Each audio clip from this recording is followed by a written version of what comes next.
물론 여긴 국민 라디오.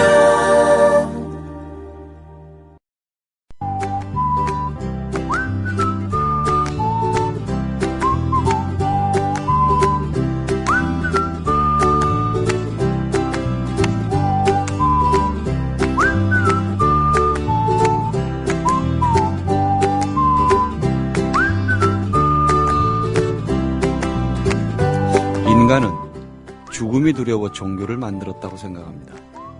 삶이 버거워서 도시도 만들었죠. 그렇다면 법은 왜 만들었을까요? 정의 구현을 위해서겠지만 저는 평형을 위한 장치라고 생각합니다. 법이 정의의 상징은 아니란 말씀이죠.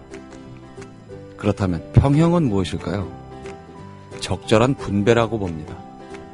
신이 아닌 이상 명확하게 갈라낼 수 없는 게 인간관계의 난맥들 아니겠습니까? 비겁한 태도라고 비난하셔도 할 수 없습니다. 대한민국에 살면서 법이 정의를 실현하는 경우 저는 별로 알지 못하거든요. 쌍방이 원만하게 합의하는 쪽으로 결론이 나고 이건 약자에게 상처와 손해를 끼치는 일이기도 합니다. 법조차 눈치 보기로 오염된 현실, 이걸 어찌 받아들여야 좋을지 답답합니다.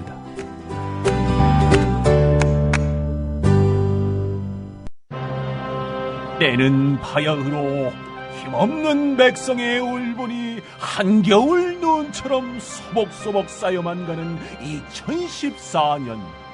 신여성스러운 그 이름 마녀 톡톡. 아이고 여보 영감, 신선한 야채는 삶아서 맛 좋은 과일은 신선함 그대로 동결 건조한 해땡 주스래요. 마누라야, 그럼 영양소 파괴 없이 한 봉지에 담겼겠구만. 한 봉지를 얼른 물에 타주시오. 읽고 있는 변사도 해땡 주스 마녀 톡톡 한잔하고 싶구나. 여름 푸드 스토리의 마녀 톡톡. 지금 바로 검색창에 마녀 톡톡을 검색하시라.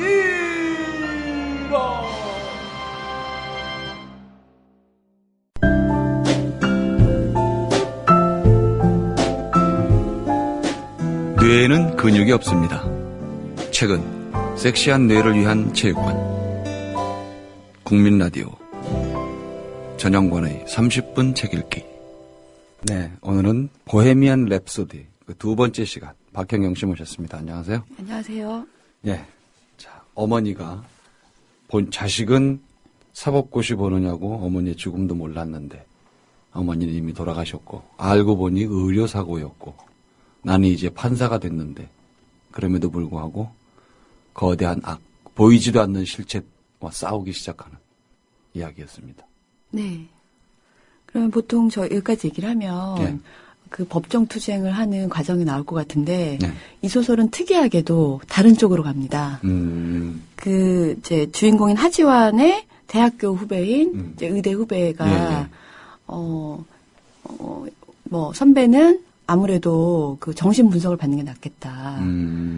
뭐 그러면서 이제 공황장애가 있거든요. 이제 그 어머니가 계시던 방 문을 열고 거기 이제 책들이 있는데 들어가면 갑자기 막 그 열차가 덮치는 듯한 느낌과 함께 뭐 땡땡땡땡 소리, 그 열차 들어오는 소리 있잖아요. 그런 게 들리고 뭐 이렇게 쓰러지는 거예요. 그게 이제 대학교 때부터 진행했던 이제 병인데 그래서 그 후배가 소개한 그 정신분석가를 찾아가게 됩니다. 그러면서 그 본인의 그 의사, 아주 나쁜 악독한 의사에 대한 분노부터 시작해서 여러 가지를 일단 개인의 그 우울증이나 여러 가지 장애를, 공황장애를 치료하면서 좀 해봐라라는 이제 조언을 받고 가게 되는데요.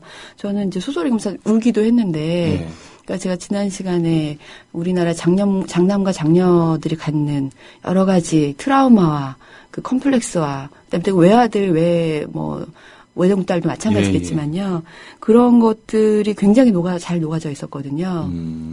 그래서 지금 하지환이라는 주인공은 여자친구가 있는데, 서연이라는 여자친구가 있는데, 참 특이한 여자친구입니다. 거의 우울증에 시달리고 있는데, 자기 감정을 잘 못 느끼는 여자인 거예요. 하는 말이라고는 괜찮아, 좀 불편해, 이 정도? 자기가 화가 났다라든지, 아니면 외롭다라든지, 힘들다라든지, 이런 얘기를 안 하고, 굉장히 감정이 메말라 있고, 이제 주인공이, 나 오늘 너무 힘들어서 얘기해도, 그냥 무덤덤? 하고 같이 이렇게 있어도 같은 공간에 있어도 따로 있는 것 같은 그런 느낌이 있는 여자친구거든요. 위험한 여자네요. 네, 근데 그거를 이제 정신분석을 받다 보니 알게 된 거죠. 자기 엄마랑 비슷한 여자였다는 거를요. 아, 여자친구가. 네, 그러니까 이렇게 하지환의 주인공의 어머니는 그 남편은 이제 도망가고 없고 이 외아들을 혼자서 키우면서 30대에 그 류머티즘 진단을 받고 투병 생활을 하다가 결국 위암으로 사망을 하잖아요. 네. 그러면서 아들한테 오로지 자기의 낙인, 희망인 아들한테 온갖 이제 희망을 부여하면서 판사가 되라라고 하고 유일한 낙이 아들이었는데 그 어머니랑 같은 방에 있어도 어머니는 워낙 일도 바쁘고 여러 가지 이제 힘든 게 많을 거 아니에요. 그러니까 아들을 잘 못 챙기는 거죠. 그래서 항상 어머니 눈치를 보고 어머니에게 효자가 되려고 노력했던 그 감정에 이렇게 맞추려고 충실하려고 했던 자기가 그대로 어머니를 투영해서 그 여자친구를 돌보고 있었던 거죠. 운명은 왜 그렇게 반복되죠? 네, 그런 여자친구를 찾아다닌 거죠. 그리고 심지어는 이제 효린이라는 후배도 학교 때부터 자기를 좋아하는 걸 알고 있었음에도 불구하고 효린이는 의대 다니는 데다가 아버지가 검사하고 굉장히 부유한 집 아이인데 그런 부유하고 아무 모자랄 것 없는 사람이 자기를 좋아하는 거는 부담스러운 거예요. 자기가 뭔가 이제 어머니로부터 어릴 때부터 받아온 그 습관상 누구를 만나더라도 작은 것이라도 희생해서 그 상대방한테 이익을 줘야 된다는 그런 이제 피해의식. 같은 거. 계속 그게 습관으로 녹아 있었기 때문에 이제 누가 먼저 나한테 좋아한다라고 얘기하면 도망가는 거죠. 그리고 그런 얘기를 안 하고 그냥 자기 감정도 없고 이런 것 같은 내가 보살펴줘야 될 것 같은 그런 사람을 찾아서 계속 다닌 건데요. 그래서 이제 결혼도 이제 여기서는 미혼으로 나오는데 누가 나가 별로 좋아하지도 않는데 결혼하자고 하면 그걸 거절을 못해서 결혼하게 될까 봐. 그래서 사귀질 못했다라고 얘기를 합니다. 그건 좀 많이 심각하네요. 네, 많이 심각한 상태죠. 그 상태가 특이하게도 또 호르몬이에 아주 불우한 환경에서 자랐기 때문에 그래서 그 어머니가 어릴 때부터 방치를 해두고 계속 이제 의무만 너는 공부를 잘해서 판사가 돼야 된다 이런 것 때문에 결국 정신분석을 받다 보니까 자기가 분리불안, 멸절공포라는 걸 겪고 있었다는 걸 알게 되는 거예요. 어머니가 돌아가시면 고아가 되잖아요. 그렇죠. 그러니까 언제라도 어머니가 돌아가시지 않게 하려면 어머니 곁에서 꼭 붙어서 어머니 말을 잘 들어야 되는데 어머니는 항상 이 아이를 이제 방치했던 거죠. 그리고 어릴 때 친구가 죽었거나 아주 친한 친구가 죽었거나 이랬을 때도 아무한테도 위로를 못 받고 아버지는 이미 돌아가셨다고 하는데 아버지는 얘기 들은 적도 없고 그리고 어머니가 이제 병원에 입원하셨을 때도 너는 시험 공부를 해야 된다. 그리고 냉혹하게 이제 빨리 서울 올라가라. 그래서 전혀 자기 삶은 위로를 못 받았으면서 어머니를 위로해야 되고 어머니를 부탁을 들어줘야 되고 이런 삶이 이제 지속되면서 여자친구도 그렇게 사귀게 되는데 정신분석을 받게 되면서 알게 되는 거죠. 자기 자신이 스스로 자기의 감정을 잘 못 느끼는구나. 자기의 감정은 오로지 분노로 표출되는 거예요. 그래서 판사가 지금 우동규라는 의사한테도 엄청난 분노를 느꼈던 게 복수해야 되겠다라고 느꼈던 게 사회 정의보다는 어떤 그동안 뭉쳐있던 분노감이 하나로 글로 터져 나왔다고도 볼 수 있겠네요. 네.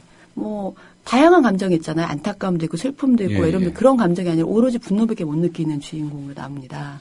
이제 정신분석을 받으면서 이제 꿈 해석이 많이 나오거든요. 이제 프로이트 얘기도 많이 나오는데 제가 프로이트 꿈의 해석을 이제 열심히 읽었었기 때문에 흥미롭게 읽었는데 굉장히 좀 정교하게 잘 썼어요. 이제 주인공이 정신분석가를 여기서 퀸이라고 부르거든요. 프레드 머큐리 퀸에서 퀸한테 얘기를 하고 나서 그 다음에 집에 가면 꿈을 꾸고 그 다음날 와서 꿈 얘기를 하면 딱 해몽을 해주는 거예요. 거기서 그 사람은 누굴 뜻하고 뭐 이 상황은 어떻고 근데 굉장히 절묘하게 잘 맞아들게 해석을 해주거든요.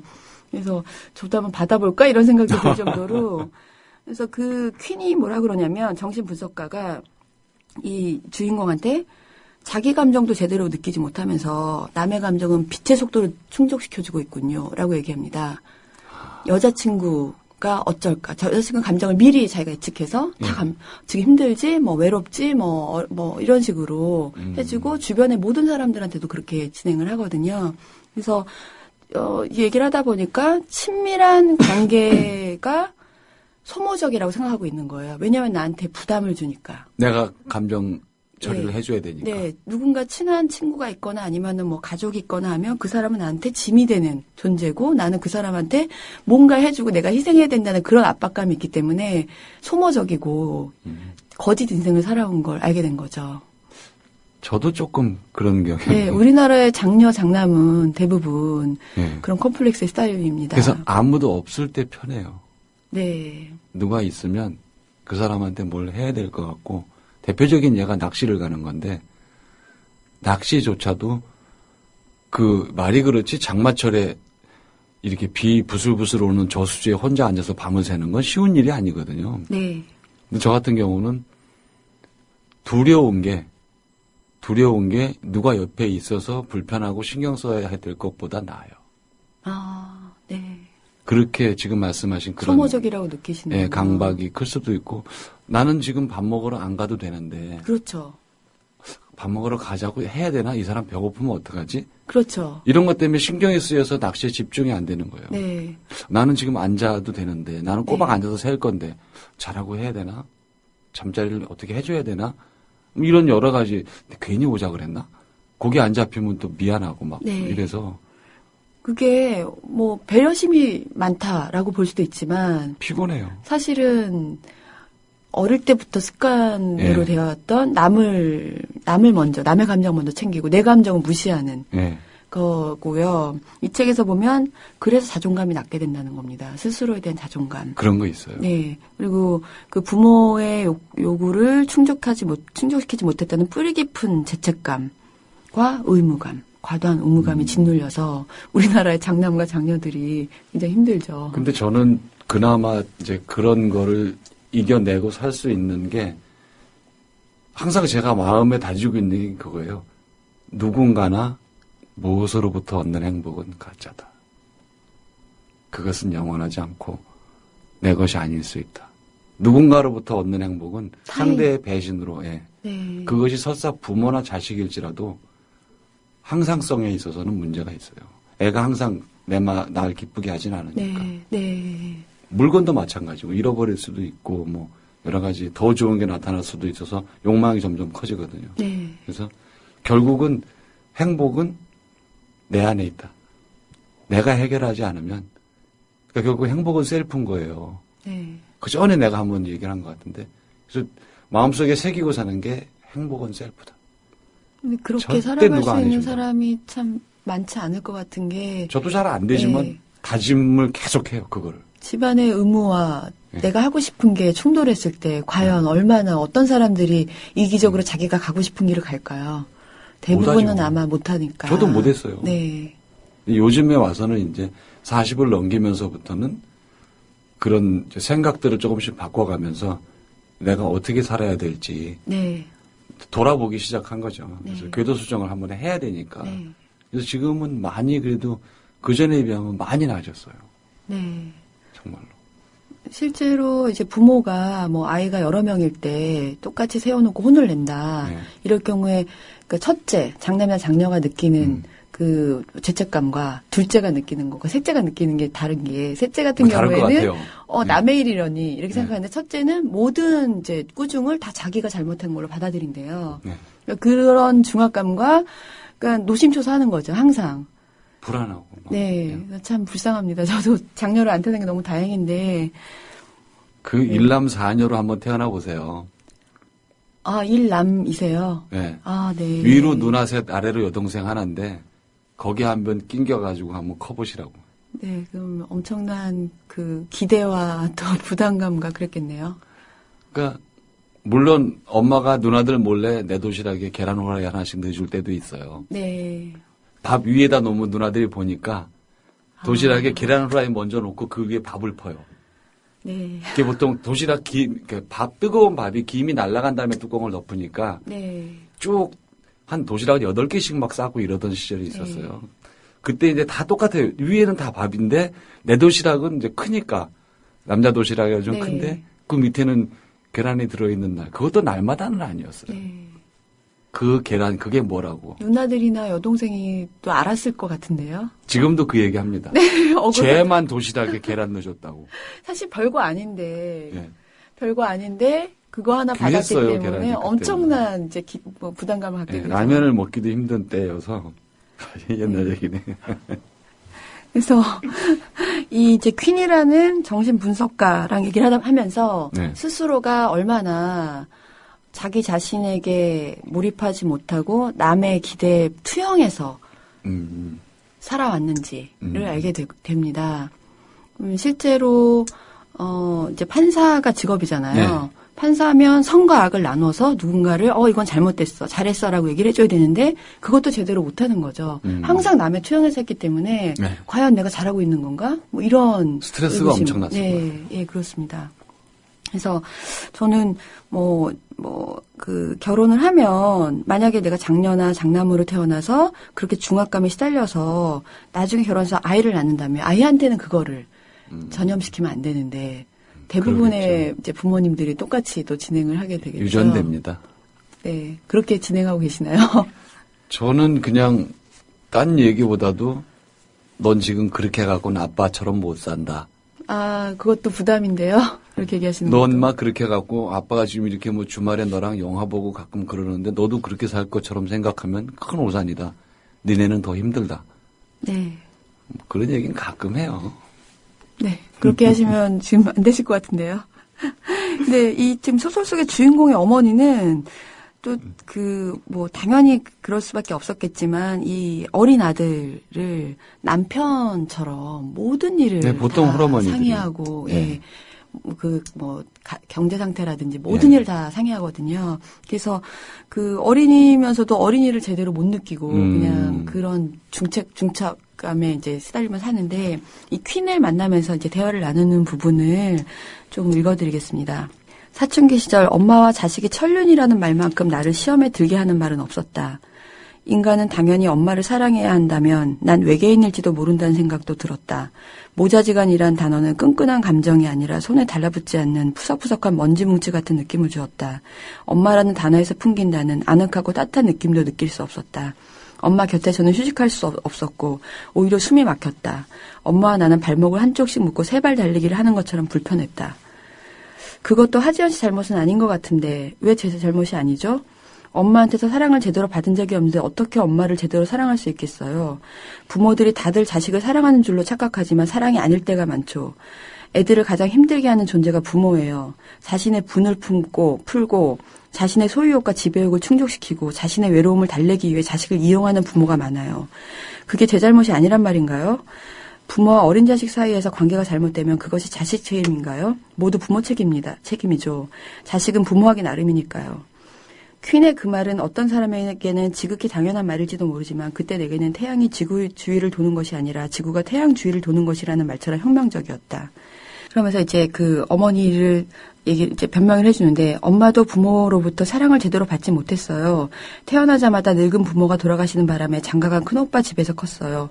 올케에게 눈칫밥을 얻어먹고 그 자식과 차별을 당하며 살다가 참다 못해 고등학교 때 가출했대요.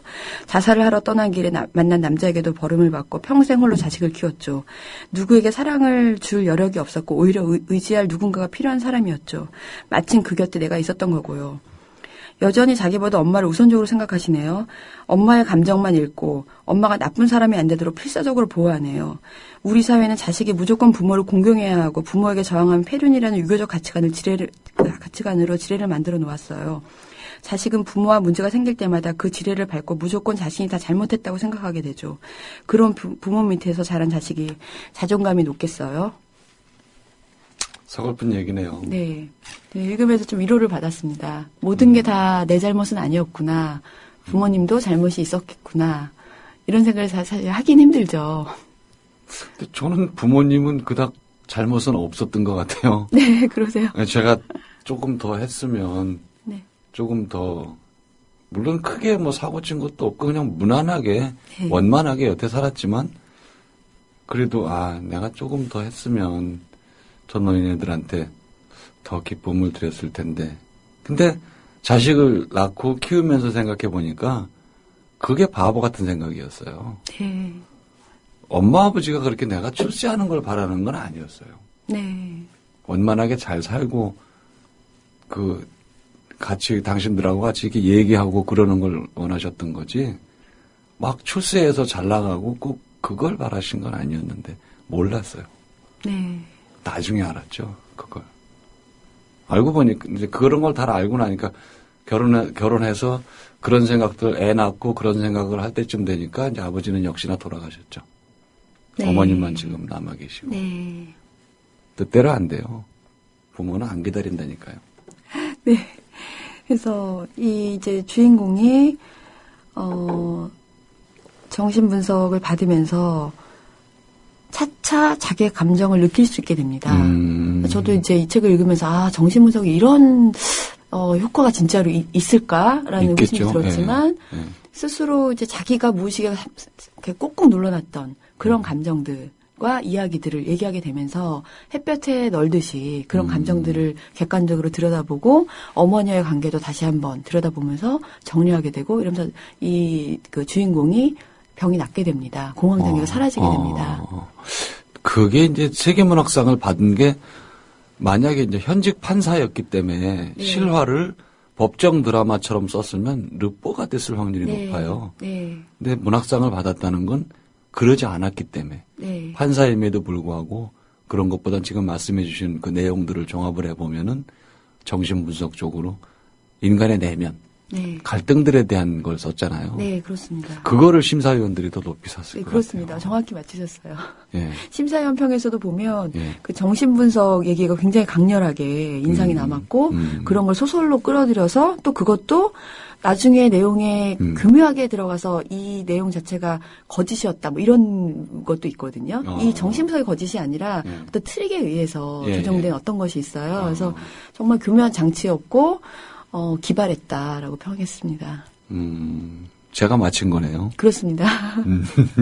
사람들 저희가 뭐 심리책이나 뭐 그런 책 많이 읽잖아요. 그런 게 다 보죠. 자기를 알고 싶어서 과연 나는 누구일까? 내 심리는 무엇일까? 이런 건데 그게 이제 진짜 전문적으로 들어가면 정신 분석이 되겠지만 평생 살면서 과연 자기란 진정 누구인가라고 깨닫는 사람이 좀 많지 않잖아요. 조금만 자기 자신에게 정직하면 네. 그 마음의 그 동요 이런 것들을 원인을 본인은 대체적으로 알아요. 네. 모르는 경우는 드물거든요. 네. 대부분이 내가 지금 왜 불안한지 아니면 흥분해 있는지 왜 절망적인지 대체적으로 아는데 인정하지 않으려고 하는 경우가 많은 것 같아요. 네. 그래서 끊임없이 자기를 들여다보면 원인만이라도 알아도 내가 지금 이것 때문에 이렇게 불안하다. 불안한 게 없어지진 않지만 네. 이것 때문이라는 거 정도는 자기가 이렇게 자꾸 결론을 내려가고 정리를 해서 자리를 이렇게 잡아놓으면 이것저것이 합쳐가지고 막 큰 불이 나거나 이러진 않을 것 같아요.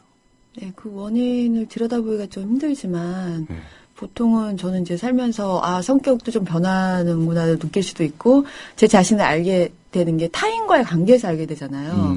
나는 정말 정직하고 선하고 괜찮은 사람이야라고 살았는데 사소한 일로 뭐 싸우거나 이랬을 때 제가 갖는 치사한 생각들이나 그 사람에 대해서 뭐 네. 원한이나 이런 게 생기잖아요. 그러면 네. 나도 별 수 없구나. 이 정도밖에 안 된 사람이었구나 생각하면서 반성도 하지만 끝내 용서 못하고 뭐 이런 경우도 있잖아요. 그러면 그냥 인정해버리면 돼요. 근데 그래 그걸 나 치사한 놈이야 이렇게. 착한 사람 컴플렉스 뭐 이런 것도 좀 있어서 보통은 이제 사람들이 다 그러니까 나는 좀 괜찮은 사람이야 이런 그거 게 빨리 있어서. 버려야 됩니다. 그런가요? 네, 착한 사람 컴플렉스 특히 여자들 특히나 결혼한 여자들은 그거 빨리 버려야 됩니다. 네, 그래야 될 것 같아요. 네, 사랑하기 때문에 내가 정말 원해서 하는 게 아니라 말 듣기 싫으니까 하는 경우도 많아요. 욕먹기 싫어서. 잔소리 듣기 싫으니까 시댁에 이렇게 한다, 남편한테 이렇게 한다. 그거 빨리 버리고 어머니 그래요. 나는 이 정도 며느리예요. 아, 그럴 수 있는 사람 몇 명이나 될까요? 근데 그래야 서로가 편해요. 시어머니도 기대치를 낮춥니다. 그래야. 그게 용기가 필요할 것 같아요. 처음에 네. 그렇게 딱 말할 수 있는 용기. 평생 시달리는 것보단 네. 한두 번 그렇게 질러주는 게 서로를 누그러뜨려요. 어머니 저 이렇게밖에 네. 못해요. 죄송해요. 어떡하겠어요. 제가 이거밖에 안 되는데. 그렇게 해야 돼요. 자기 자신도 싸우고 와서 온갖 치사한 생각을 막 해요. 혼자. 그렇죠. 혼자서 하는 거죠. 네, 그러고서 그 자체에 또 자기 검열에 괴로워. 네. 나는 정말 왜 이런 인간일까. 이 정도밖에 안 될까. 그냥 아니야 나는 원래 이런 면도 있어.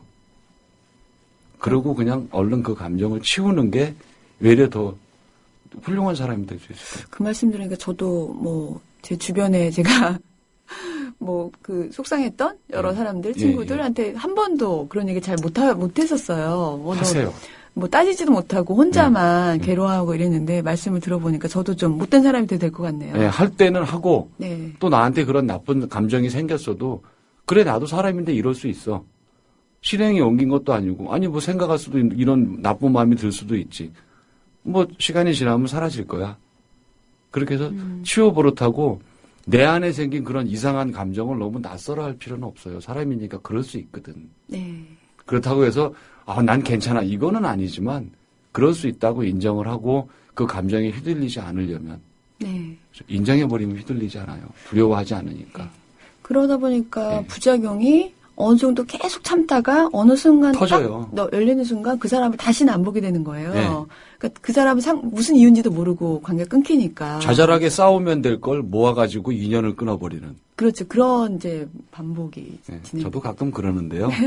고쳐야 됩니다. 자잘하게 싸우는 게 좋은 거예요. 네. 그래서 저는 이 소설 네. 좀 강추드리고 싶고요. 네.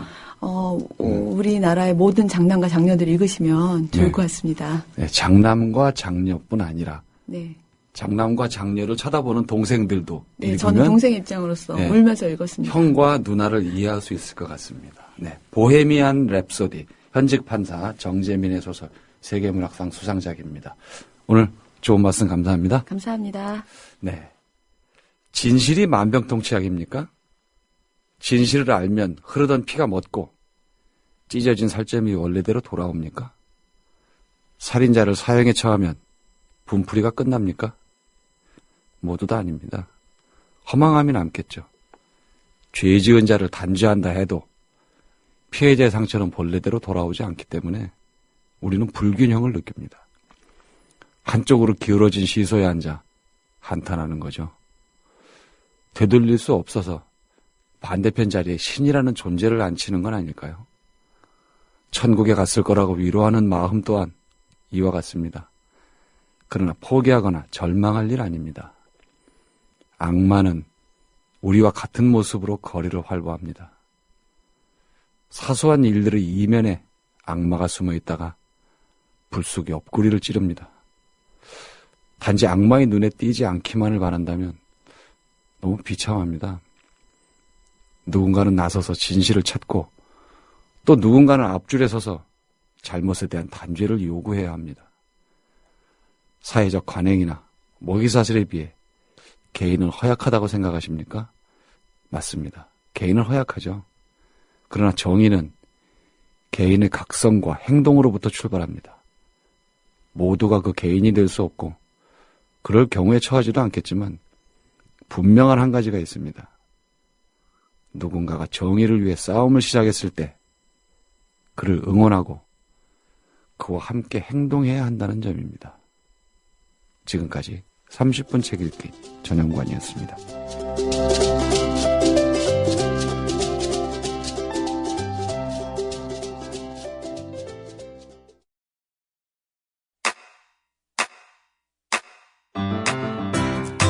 국민라디오 지지하는 4가지 방법 아시나요? 다운로드하기, 별점 주기, 댓글 달기, 구독하기. 국민라디오를 보다 많은 이들에게 전할 수 있는 가장 손쉬운 방법. 다운로드하기, 별점 주기, 댓글 달기, 구독하기. 잊지 마세요. 다운로드하기, 별점 주기, 댓글 달기, 구독하기.